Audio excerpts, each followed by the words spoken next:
Whenever I hit a home improvement project, it never seems to go the way I anticipate.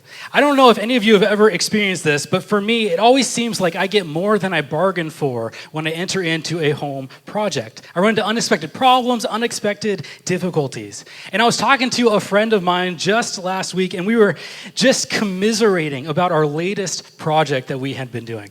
And the thing that came out when both of us were expressing our frustrations was the amount of Home Depot trips that both of us had to make. He mentioned that he had to make 3 Home Depot trips, which is the exact same amount that I had to make when I underwent my last home improvement project. You see, the project I took on most recently is actually installing an irrigation system over at the church parsonage in the front lawn. And I tell you, it was a project. It took me all day on Saturday until I can actually get the water back on, because I had to replace some main valves that had gone out, and then that just led to more and more problems that I uncovered as I went on, as often happens. And so during my second Home Depot trip, I got the part that I knew I needed. It would fit right onto the valve and help me finish up the last couple of pieces. And I had at this point like 15 different pieces that I could use to assemble this thing. And I'm like, one of these pieces has to work, but I was missing, of course, just the one that I needed. So I went to Home Depot for my second trip, and I brought it back, and I fit it on, and it did not fit. And you can imagine the frustration that starts to overwhelm me if you've ever taken on a project like this. My kids are dirty because they've been playing in the dirt all day, but I can't turn on the water for them to wash off until I get this piece to fit. And of course, it's the last one. I try it on 2 minutes after being home, and I got to get back in the car, drive back to Home Depot, and get the right fitting part. You can imagine the frustration that is welling up here. You've probably been there too. Maybe it was a home project, but maybe it was something different. Maybe it was something bigger. It's so easy in those moments to just lose our cool. Like what I could have done is I could have started banging that piece on until it fit onto the pipe, right? Or I could have grabbed it and could have just thrown it across the room and just lashed out of my frustration. What do you do when you enter those moments of frustration and the anger just starts to boil over?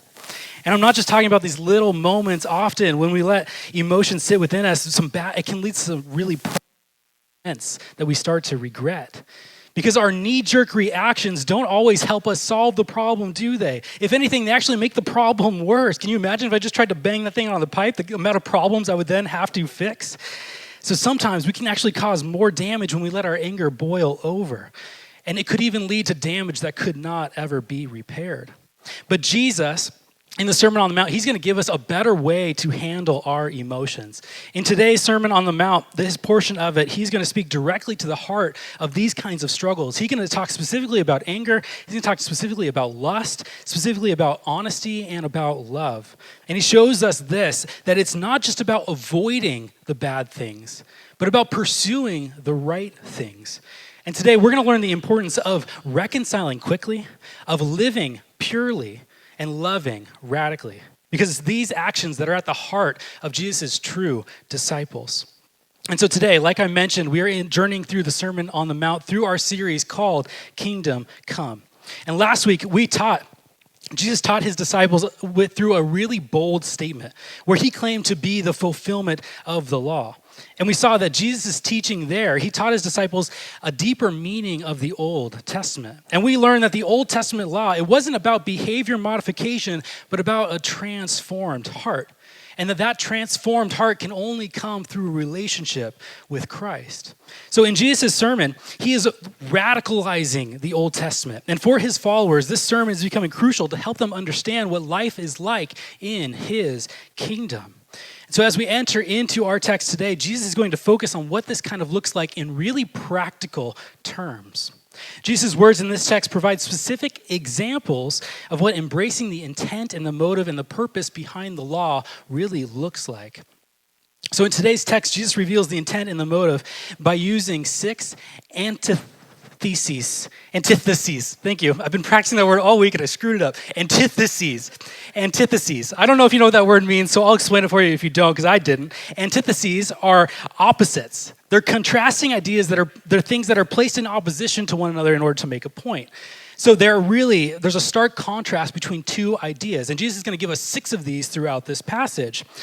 And Jesus is going to contrast, the thing that he is going to contrast for us is the traditional understanding of the Old Testament law and his understanding of what its meaning and its understanding is. And so pay attention as we read this to these kind of things that show up. And what he does by pitting these things against each other is he also goes in and he prescribes positive actions in which his disciples can take to align their hearts with God's purposes. And so as we investigate these positive actions that Jesus tells his disciples to do, it shows us that we should not just avoid doing bad things, but we should pursue doing the right things. And it leads us to a really action-oriented faith, a really practical, tangible faith that is lived out in the world around us. And so Jesus, through this text, he's going to encourage his disciples to do three things. And the first thing is to reconcile quickly and not live angrily. The second thing is to guard their hearts from impurity and honor everyone with dignity. And the third thing is he's going to encourage them to live honestly and love radically. And so our text today, we're going to be in Matthew chapter 5, picking up the text in verse 21. If you brought your Bibles, I encourage you to follow along with us as we read it together. So I'm going to pick up the text in verse 21. It says this, "You have heard that it was said to the people long ago, 'You shall not murder, and anyone who murders will be subject to judgment.' But I tell you that anyone who is angry with a brother or sister will be subject to judgment. Again, anyone who says to a brother or sister, 'Raka,' is answerable to the court. And anyone who says, 'You fool,' will be in danger of the fire of hell. Therefore, if you are offering your gift at the altar and there remember that your brother or sister has something against you, leave your gift there in front of the altar. Leave it there first and be reconciled to them. Then come and offer your gift. Settle matters quickly with your adversary who is taking you to court. Do it while you are still together on the way, or your adversary may hand you over to the judge, and the judge may hand you over to the officer, and you may be thrown into prison. Truly, I tell you, you will not get out until you have paid the last penny." We're going to pause right there. In these verses, Jesus is referencing the sixth commandment that was given back in the Old Testament in Exodus chapter 20. And this command is talking about the prohibition against taking human life. But Jesus here, he internalizes this command.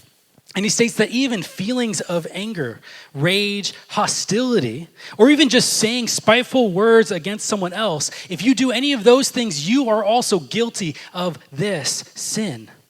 So Jesus takes these matters so seriously that he instructs individuals to leave their worship service, to seek out reconciliation and settle any of those unresolved issues. And so you can see how Jesus here, he's not just doing away with the law, he's actually tightening these Old Testament laws. He's giving them more and more commands of what it looks like to be obedient to the Old Testament law. And Jesus says, in there, he says this term, raka. And so what he's talking about is he's saying that anyone who says to their brother or sister, raka, is answerable to the court. And this word is actually an Aramaic curse word that conveys immorality and stupidity. In essence, what Jesus is saying is that even those who use their words to talk poorly about someone, they are the ones who have offended the law. I can't even say something mean to someone without it being sin, and he calls it murder. It's just as bad as murder. And then he continues. And in verses 23 through 24, Jesus emphasizes the importance of reconciliation. Jesus indicates that if someone is upset with you and you recognize it while you are in worship, you should leave immediately and go reconcile with them. You see how important it is to Jesus, this matter of reconciling? And then in verses 25 through 26, this is where Jesus talks about the consequences of those who do not resolve their conflict.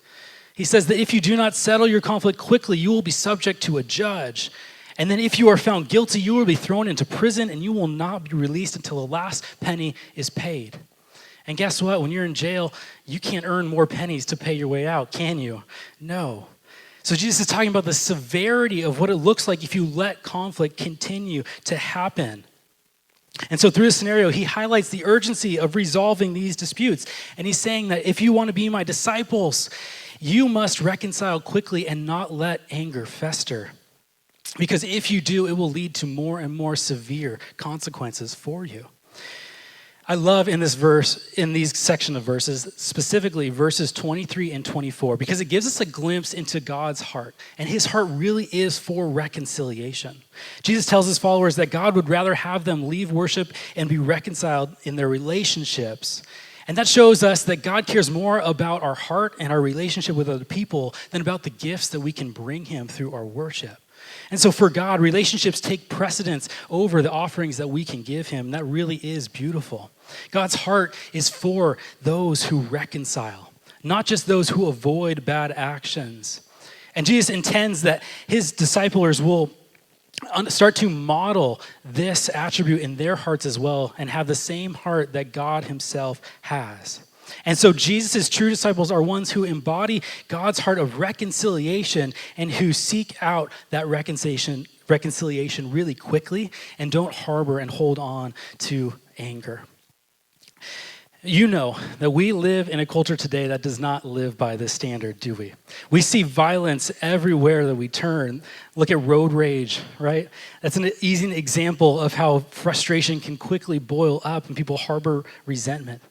But I think more seriously, looking at social media, I was listening to a podcast just this past week, and he was talking about the rise of social media and how news can spread so rapidly.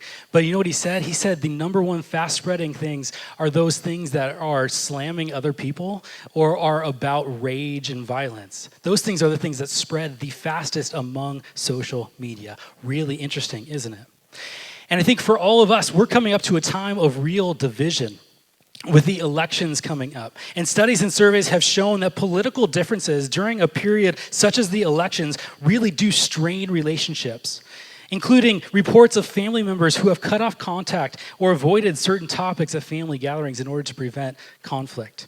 And Pew Research, they did a study and they found that 58% of those who follow the election news stopped talking to someone because of their political differences. And you can see how our culture can get so easily divided and pinned against each other. And these stats, they show that there is a really intense polarization, especially during these periods like the election. And they strain relationships. The emotional fallout from these divisions often led to a lasting silence or even an estrangement within the relationship. We are not immune to anger, rage, hostility, name-calling. But my question for you is, what are you doing about it? Are you participating in it? Are you validating it? How are you responding in those situations when they come up? And what is your role in that? Some of us might offer an even louder voice and start to yell our opinions. But I think more often, some of us, we approach it really subtly, and we approach it from behind the scenes. Maybe we hide behind a text message or an email or a social media post, and we avoid confronting someone and reconciling face to face. And so the first thing I want to invite you to do from this passage is just to enter into a little bit of self-reflection. Ponder those questions. Take time to reflect on those feelings and figure out what it is that's triggering you, and then how you can be proactive to avoid those kind of things. And the second thing that this passage is calling us to do is to reconcile. And that means we need to have open communication. When there is a conflict, we shouldn't wait for the other person to reach out and remain silent. No, Jesus says that his disciples, they take a step and they approach it with humility and with honesty and with respect as they enter into a conversation like that. And so I encourage you, then move into having that conversation, but also approach it humbly by admitting your mistakes first. Often, both sides of the party have something that they have done wrong. And so if you come with your admission, it will make them more receptive. Be quick to admit your fault and then apologize and then seek out true forgiveness. Because Jesus' disciples are ones who reconcile quickly and don't live angrily. So we should be people that are proactive towards that reconciliation and resolution, not avoidant of it. Because often I think we get into the camp of where we just avoid it altogether and then hope that if we don't talk about it, it'll smooth out on its own. But that is not true. And Jesus tells us his disciples should not wait on it any longer, but move quickly to reconcile any kind of conflict. So as we consider the implications of anger and how unchecked emotions can lead us astray, Jesus now shifts his focus to another powerful force, and that is lust. And so we're going to pick up the text and continue exploring how Jesus addresses this aspect of the faith. Let's pick up the text in verse 27. It says this, "You have heard that it was said, 'You shall not commit adultery.' But I tell you that anyone who looks at a woman lustfully has already committed adultery with her in his heart. If your right eye causes you to stumble, gouge it out and throw it away. It is better for you to lose one part of your body than for your whole body to be thrown into hell." And if your right hand causes you to stumble, cut it off and throw it away, for it is better for you to lose one part of your body than for your whole body to go into hell. It has been said, anyone who divorces his wife must give her a certificate of divorce, but I tell you that anyone who divorces his wife except for sexual immorality makes her the victim of adultery, and anyone who marries a divorced woman commits adultery. So we're going to pause right there. In this section, Jesus addresses the seventh commandment from Exodus chapter 20, which prohibits adultery. And while he's not saying that lust in the heart and the actual act of adultery are equally sinful, he does reveal that both of them stem from a place of sin. Jesus highlights that even unchecked desires can damage our relationship with God and with others. And it continues in verses 29 through 30. He uses hyperbole to and talks about the drastic preventative measures you can go to so that you do not sin, right? And what Jesus is doing in these couple verses is he's not advocating for self-harm, but he is emphasizing the need for proactive steps to be taken in order to avoid sin. And you can tell it's hyperbole because blind people can still lust, and people without their right hand can still cheat on their spouses. But just as anger can lead to harm, unchecked lust can also lead to the act of adultery. And Jesus calls us to not only avoid evil, but be active in preventing its hold from our lives. And then Jesus shifts now to the topic of divorce. And in his day and age, the rabbis, they would have required divorce in certain cases. But Jesus here, you can see from his words, he merely permits it. He makes it an option. He doesn't make it a mandate. And once again, he is intensifying the traditional understanding of the law. And he is showing that marriage is a sacred covenant. It is supposed to be upheld, except when there is a case of unfaithfulness, then there is permission to break it. But Jesus' desire, however, is still that one would honor the marriage if at all possible and seek reconciliation at all costs. But then if that does not work, he then permits divorce. And so through these teachings, Jesus, he invites us to a higher standard of living, doesn't he? Where our actions and our inner lives are aligned with God's purposes, where they are truly mirroring his purity and his faithfulness. So the essence of the Old Testament law that Jesus is teaching here is that one should treat their spouse with dignity. And the command, you shall not commit adultery, it points to a person who is giving themselves solely to their spouse and treats him or her with dignity. Because they deserve it, because they were created in the image of God. So anything less would be a form of demeaning them. Jesus' central theme throughout this section of the passage is around the idea of restoring dignity through our purity and through our faithfulness, both in our marriage and in our singleness. And I think our culture really, really fails at this, at modeling this purity and this faithfulness that we're supposed to be striving after. And I think the most shocking point of where we see this happening is with the prevalence of pornography all around us. And in the U.S., in recent studies, there's been such a high report of viewing in both genders, male and women. And studies have shown that most of them are between the age of 18 and 34, indicating that young adults are really susceptible and engage in this content. But the biggest problem with its prevalence is that it's linked to problematic behavioral patterns, particularly when it comes to people interacting with others. It leads toward a negativity in relationships and in other people's well-beings. And so that is what's so shocking to me about its prevalent use, is that the behaviors that are linked to it are really creating a really toxic culture around us. Because it leads us towards objectification, which is the opposite of what Jesus is trying to get at in this passage, of what he's hoping his disciples will embody. He's telling them to guard their hearts from impurity and honor everyone with dignity. But the act of that just puts you in a cage where you are objectifying others and using them for their own being, not giving them the dignity that they deserve. And so if you are single, what ways are you guarding your purity? And if you're married, what ways are you guarding your marriage from unfaithfulness? Because this topic, when Jesus addresses it, he prescribes an action to it. And he said we must be active in guarding our hearts and our minds. And so one of the practical ways that you can start doing this is just by setting some boundaries in your life. Set boundaries about the type of content you consume. This means avoiding media that promotes lust, that promotes temptation, that promotes infidelity. And those could be inappropriate TV shows, that could be websites, that could be social media, it could be a variety of things, but be active in guarding your heart. And as I thought of this topic, I was reminded of a verse in Philippians in chapter 4, verse 8, where it says, "Finally, brothers and sisters, whatever is true, whatever is noble, whatever is right, whatever is pure, whatever is lovely, whatever is admirable, if anything is excellent and praiseworthy, think about such things." Don't let your mind wander off into those impure places, but constantly focus on the good things that are happening all around you. Scripture encourages us to do this, and this practice will help us to guard our relationships with our spouses and with our future selves and treat everyone with honor and dignity. And for those of you who may be struggling, it may not be up to you, but you may need to find some partners, some accountability partners, or maybe you need to join a small group so that you can receive encouragement and guidance as you work towards maintaining purity and faithfulness. But everyone is created in the image of God. Everyone is worthy of receiving honor and dignity. So let's not be a people who settle for objectification.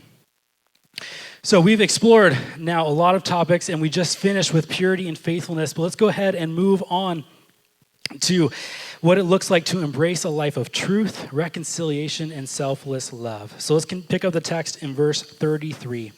It says this: "Again, you have heard that it was said to the people long ago, 'Do not break your oath, but fulfill to the Lord the vows you have made.'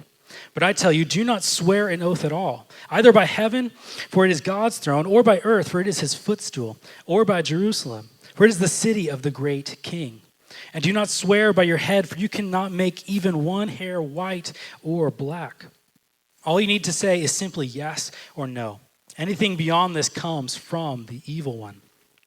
You have heard that it was said, eye for an eye and tooth for a tooth, but I tell you, do not resist an evil person. If anyone slaps you on the right cheek, turn to them the other cheek also. And if anyone wants to sue you and take your shirt, hand over your coat as well. If anyone forces you to go with them 1 mile, go with them 2 miles.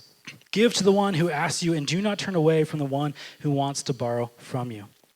You have heard that it was said, love your neighbor and hate your enemy, but I tell you, love your enemies and pray for those who persecute you, that you may be children of your Father in heaven. He causes his sun to rise on the evil and the good and sends rain on the righteous and the unrighteous. If you love those who love you, what reward will you get? Are not even the tax collectors doing that? And if you greet only your own people, what are you doing more than others? Do not even pagans do that? Be perfect, therefore, as your heavenly Father is perfect. In this section of the Sermon on the Mount, Jesus continues the challenging that conventional understanding of the Old Testament and of righteousness itself. He addressed oaths, retaliation, and love for others. And he sets on this uncompromising standard of integrity, humility, and love. And so beginning with this first thing that he addresses, the misuse of oaths, you got to have a little context as we get into this. But in the first century, Pharisees, they would swear by things other than God, and they would do this all the time. And in doing this, they would intentionally create this kind of loophole in which they could then be dishonest. In other words, they were avoiding having any full accountability to their words. And Jesus, in this passage, he is condemning that kind of behavior. And he is urging his followers to be people of such integrity that their word alone is enough. He says that any additional vows, any other guarantees, other than your truthful statement, those should be unnecessary for his disciples. He is calling them to honesty and transparency in every conversation and every interaction. And then he continues and he addresses this law of retaliation. And this is where he talks about an eye for an eye. Now, this law was originally intended in the Old Testament to limit personal revenge, ensuring that there was justice being carried out proportionally. However, this law in his day and age was supposed to be a prohibition, but was now being abused. It was a means of justifying personal vengeance. harming someone back because they did something to you. But Jesus takes this law and he flips it on his head. He encourages his followers to resist the natural inclination to retaliate when wronged. And the prime example he gives for this is being slapped on the face. And this was a common insult that denoted subservience. It was actually common in the Jewish culture back then for your superior to give you a slap on the face when you did something wrong. So this is not necessarily what we would think of as like going at it in the school parking lot of like hitting each other. It's not the same kind of context. But either way, they are still receiving an insult here. And so what Jesus is saying is instead of seeking revenge, his followers should endure these insults without retaliation. And Jesus, he then continues and he provides another example. And the example is of a Roman officer forcing someone to carry their pack for a mile. Now, this was justified. It was actually a legal requirement that Roman officers at that time could give their pack to a civilian and they would walk it for him for a mile so they wouldn't have to carry it and they can get some relief. But Jesus challenges his followers to voluntarily go with them further. And in doing so, they would then show a humility and a service that transcends the oppression that they may have been experiencing. And Jesus makes his example even more broad when we jump down to verse 42, and he encourages his disciples to give to anyone who is in need. Now, Jesus intends for his disciples to embody God's characteristic of generosity. And through the abundance, they will display that they will be helping people with all that they can. And in doing so, they will then mock the person who is being greedy and asking for things from them. And so finally, in verse 43 through 47, Jesus commands his disciples to love their enemies. And while loving friends, loving family, it's commonplace. Enemy love is what sets the followers of Jesus apart from the rest of the world. It's that radical form of love that mirrors God's love. And this call to enemy love, it culminates in Jesus' final command in verse 48, which is to be perfect as God is perfect. This verse, it rounds out the entire section of everything that we've been talking about throughout this portion of Scripture. And through this line, Christ is setting up the high ideal of what it looks like to be perfect as the Father is perfect. And he's not saying this because we can't attain this, but he is setting the high standard that God has. He's saying you should be perfect. And to be perfect is to be holy as God is holy. But I love when you dive into the text and you look at the phrasing, the way it is written and the tense that are used in the Greek, it actually gives this idea of continually being perfected. It's not that we're going to reach a certain state of perfection and we'll get all the actions down. It's no, that we're each and every day being molded and shaped to be more and more like God. And the way that Jesus puts this command after everything he's been talking about, he is showing his disciples that you cannot do it on your own. The only way you can be perfected is with divine help and God's Spirit in you, enabling you to continue to move towards that perfect and high standard that God has set. So in this teaching, Jesus is calling his disciples to be honest, humble, and radically love those around you. And he gives a beautiful picture of what he hopes, of what the values in his kingdom really, truly look like. You can see it's not about avoiding sin, it's not about avoiding wrongdoing, but it's about actively pursuing a life that reflects the character of God. And that's one that seeks reconciliation. It's one that gives freely. It's one that loves those who are the hardest to love. Ultimately, Jesus' teaching in Matthew 5, it points for our need of internal transformation in order to take place in external actions to those around us. True discipleship really is a heart aligned with God. It's a life of integrity, generosity, and sacrificial love. It's not just avoiding wrongdoing. It's actively pursuing a life that reflects God's standard of perfection.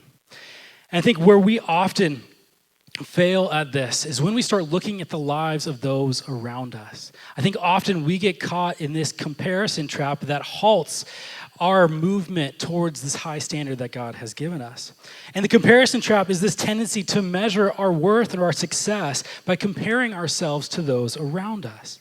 And this leads us often to feelings of inadequacy, feelings of jealousy, feelings of discontentment. And this is especially relevant for us today because we have this new phenomenon called social media, where people are showcasing a curated version of their lives. And it creates unrealistic benchmarks for what success, beauty, and happiness look like. And so we can see that pretty easily through social media, but I think we also find it in other places in our lives as well. We see it in the career and success comparisons. In the corporate world, it's easiest to fall in the trap of how far we get in our career, how much we're making progress. Whether it's terms of how many promotions we've gotten, or the number our salary is, or the accolades and praise that we get of work. You can see how we start to compare ourselves in our workplaces, and this leads to a really unhealthy competition, but also it can lead us to burnout. But I think it's not just those who are in their career that are susceptible. I think also parents and families can find themselves playing into that comparison trap in very subtle ways, where they start comparing their child's achievements or their child's behaviors to that of another.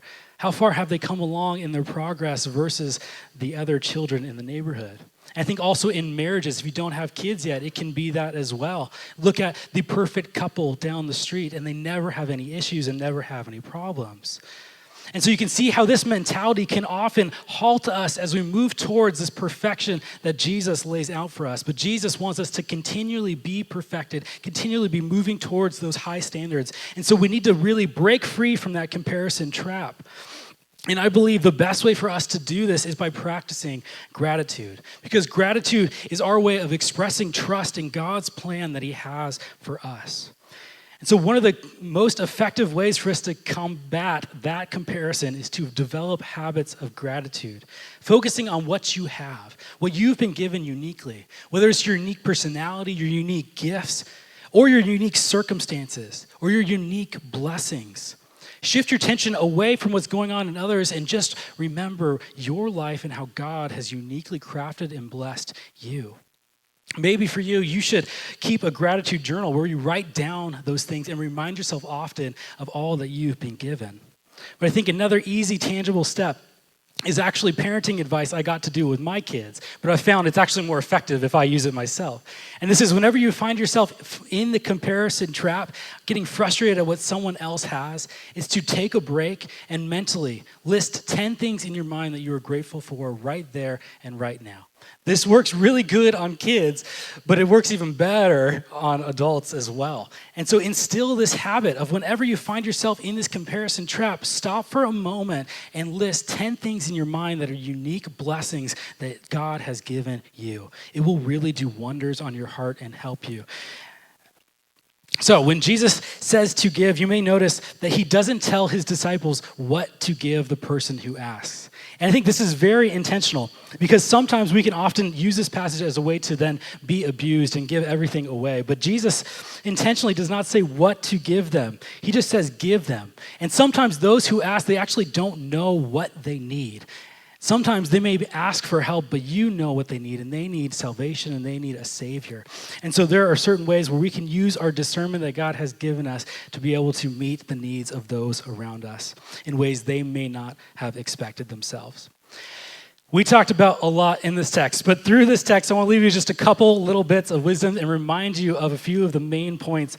The first one is that Jesus encourages His disciples to reconcile quickly and don't live angrily.